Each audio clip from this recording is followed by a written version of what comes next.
बर्तमान बड़ खबर पाणीपाग को नहीं 3 दिन पर्यंत भयंकर कालबैशाखी कुआपथर वर्षा सहित 50 ରୁ 60 किलोमीटर बेगर बहिब पवन।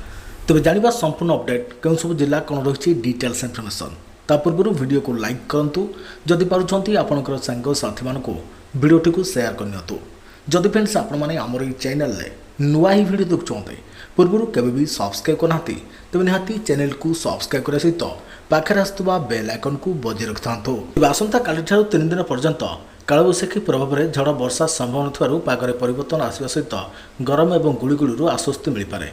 तेज आज किसी अंचल दिन तापमात्रा कमी था बेले आउ किसी अंचल तापमात्रा बढ़ी। झारसुगुड़ा पारद 44.8 डिग्री रही बेले बलांगीर और बौद्ध में 44.5 डिग्री रही।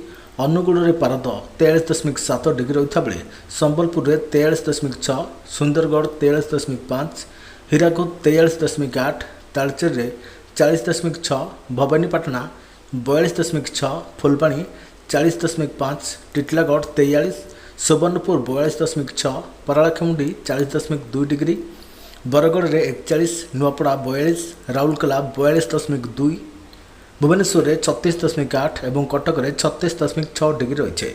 झारसुगुड़ा में गत गुरुवार 45 डिग्री 45.2 डिग्री तापमात्रा रेकर्ड होता बेले आज 44.8 डिग्री को खसी आसी।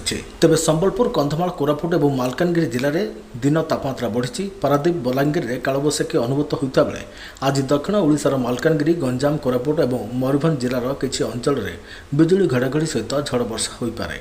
केतक स्थान में घंटाप्रति 30 ରୁ 40 किलोमीटर बेगर पवन बहिबा संभावना रही। दक्षिण में पागरे परिवर्तन संभावना रही। तेबे आसंता काली 3 दिन पर्यंत भयंकर कालबैशाखी कारण बिजुली घड़घड़ी सहित पवन बेग बढ़ झड़ वर्षा हो पारे। कुआपथर वर्षा सहित घंटाप्रति पवन बेग 60 ରୁ 70 किलोमीटर और 50 ରୁ 60 किलोमीटर बेगर पवन बहिबार संभावना रही।